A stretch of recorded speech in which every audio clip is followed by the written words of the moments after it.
There is one thing that many don't discuss when it comes to narcissistic abuse or domestic violence or societal escalation in general.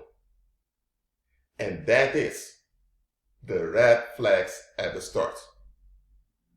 Now, it's one thing when you are completely deceived by someone that's much older, with more experience than you. Because in that case, you didn't stand a chance because you had almost no life experience. So the other used their advantage against you. At your expense. So that's not you. So you shouldn't blame yourself. It's a whole another thing when you can clearly see that something obviously is not right with the situation, but due to your age or due to your lack of acknowledgement, you think, oh, I must be wrong. Never do this. Never devalue what your natural senses are telling you. If you are on your bicycle and your eyes capture a truck coming, you stop. Before you even think about stopping, there's already a reflex working in your body to stop you. Why? Because there's a truck coming and your brain has already made a calculation. If you continue in this speed, you'll be hit by the truck. So before you consciously process that, oh, there's a truck coming, your body already triggered action to bring you into safety. And just as you have physical senses that are designed to keep you functioning well, you also have spirit senses that do a far bigger job than your physical senses. The issue is often we suppress or ignore our natural instincts because we don't think that we are equipped or authorized by the community to rely on our own natural instincts. We have this toxic self-doubt in which we cling for external validation for what our natural senses are revealing onto us. Look, if you go to the kitchen to pick an apple, but you arrive there and you sense this weird smell and you touch the apple's very soft, way too soft, then you know that you can't eat the apple. You don't go to your mom and then ask, Mom, Dad, can I eat this apple? No, you know that you can't eat the apple.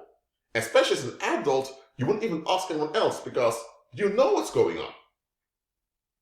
But when it comes to daily interactions in society, we often are frightened of the idea that we ought to pay attention to our natural senses. And I'm telling you, pay attention to your natural senses, not just your physical senses, but also your spirit senses, which are also natural. Why? Because society conditions you in such a way that you think that your natural senses are only true if they are confirmed by an external authority. Now, external authorities have their purpose. You don't know everything. So when you experience something new, it's good if you have an expert in that field who has more experience than you. So if you are in sales and you encounter a situation with a customer, it's good that you have an older salesman or saleswoman with more experience than you that can guide you in the process. So there's nothing wrong with having external confirmation. But when you rely on external confirmation because you have this toxic self-doubt that society conditions you into, that's quite dangerous. Let me give an example. Let's say you have parents, and those parents, they provided for you. They didn't hate you physically or anything like that, but were quite distant emotionally, and you were only allowed to speak if they grant you permission. So they want to control your speech. They have this control issue in which they want to control you. And when your parents acted out of line and you ask them, Mom and Dad, why did you say that? Or why did you do that? They would attack you. Now, what does your natural sense reveal onto you about the situation? That your parents are toxic. That your parents don't want to take responsibility. That actually your parents are not the type of people you should even entrust with the affairs of your life. Now, culture conditioned you, or better, culture deformed you into thinking, those are my parents. I owe them my existence. By the way, that's not true. You owe God your existence, not your parents. Your parents were just sexually active and you came out of it, but it was God that designed the whole mechanism, and it was God that created mankind, so you owe your existence to God, not your parents. But okay. So culture deformed into thinking that just because those people were responsible for bringing you forth in earth realm, that means your mother giving birth to your body and your father, well, he did what he had to do, you understand what I'm saying? Or just because those people had to pay bills for you while you couldn't as a child, just because they did all of that, they now are entitled to misuse you, abuse you, criticize you, and violate you. And you are obliged to take it all because those are your parents. You don't rise up against your parents. Hold on a minute. Your natural sense tells you that something is off with your parents. That is the truth of the situation. Something's wrong with them. And the fact that they don't want to face that there's something wrong with them, that shows you that those people are not people you should entrust anything to. Because they will use it against you, or they will use it to sabotage you. So what do? You pay attention to what your natural sense reveals onto you. You go into prayer, because I'm talking to believers now, and in line with Christ, you deal with your parents. Oh, if they're toxic, okay. Then you only acknowledge them as your parents because, well, your mother gave birth to your body and your father injected semen, so you acknowledge that. But you do not entrust anything of your affairs to them, and you don't honor them because they're not honorable. Because they're not honorable, they shouldn't receive any honor. So you don't give them space in your affairs for them to be influential. That's honoring them. You don't honor them because they're not honorable. So when someone from pagan Christianity or those Babylon churches come along and tell you, no, those are your parents, no matter how bad they treat you, they remain your parents, you tell them, hold on a minute, this is not in line with Christ. Christ would never tell me to go against his design. He wants me to be safe, and my parents are not safe people. So Christ will never tell me to endure and put up with violence while he came to free me and deliver me from violence. So that's how you ought to behave as a believer. Now, here's another instance when we don't notice red flags. When people are upset because we didn't do what they expect us to do. When you don't do what people expect you to do, they call you rude. Rude simply means you don't give in to our expectations. That's the definition of rudeness, not giving in to people's expectations. But hold on, you're part of human community, so people ought to expect things from you. But also, you have the right to expect things from them also. But apart from that, what I expect of you, is it true? Is it correct? Is it in line with Christ? Can they justify it?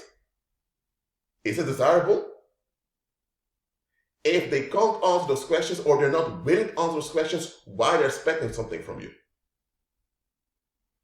So when people accuse you of being rude, accuse you of having no manners, all of that, it's just them blaming you for not fulfilling their expectations, without regarding whether those expectations apply or not.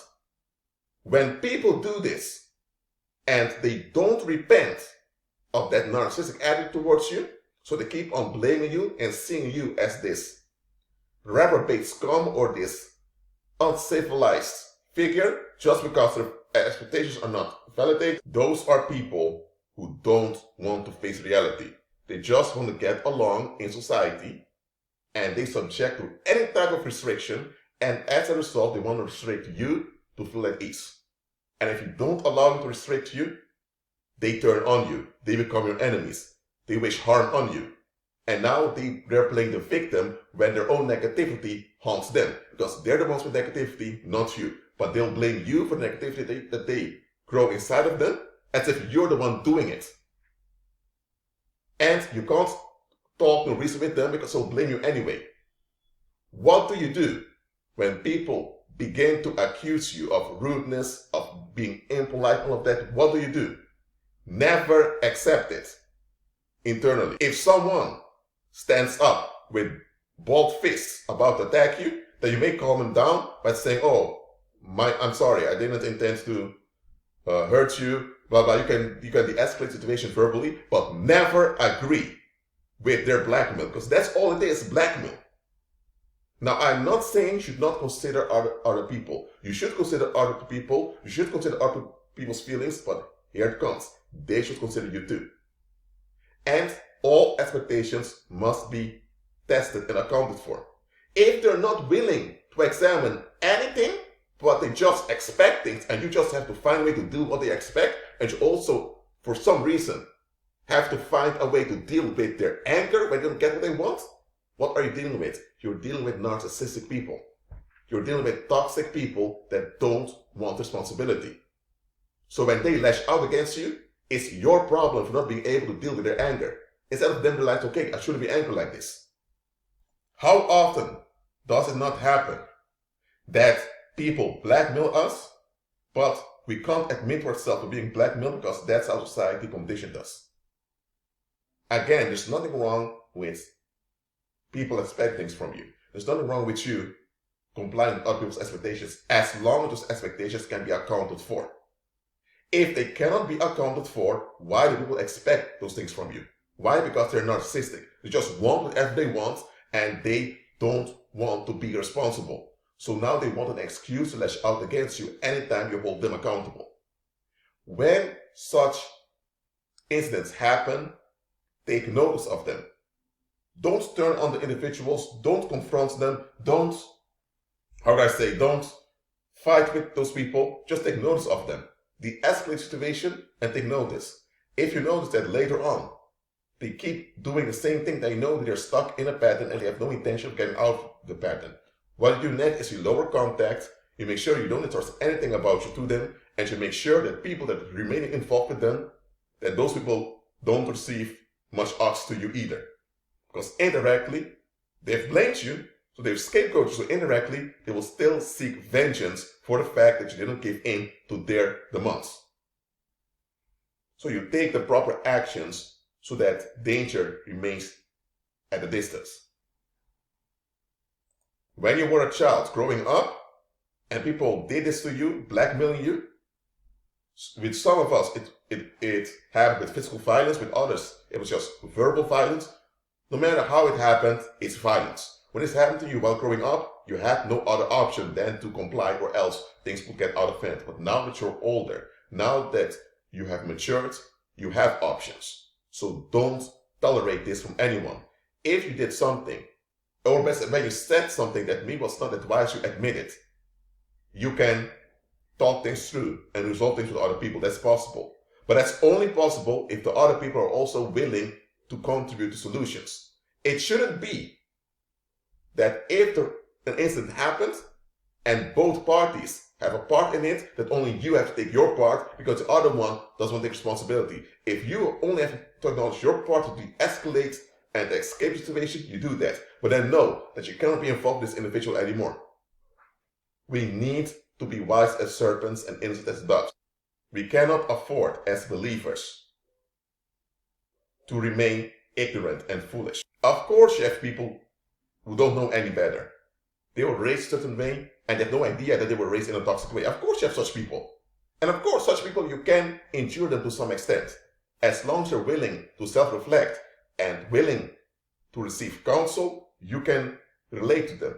But when you're dealing with people who are firm in their will, firm in their what they call boundaries, firm in their expectations, firm in what they want, and they're not willing to account for what they want, they just want it, and because they want it, you have to deal with it because it's their will, it's their life, their privacy, blah, blah, blah.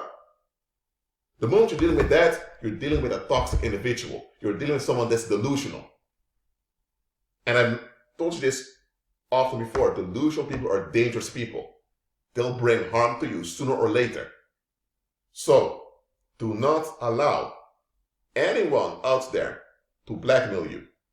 If someone is emotional and they did not communicate fairly to you, you forgive them, and later, if you can reconcile with the individual because the individual complies with justice, then you can reconcile. But you do not grant amnesty without them complying with justice. It cannot be you that's guilty all the time. It cannot be you that has to comply with justice alone. They have to do it also. So, always agree with Christ and do not Ignore your natural senses. Be at peace.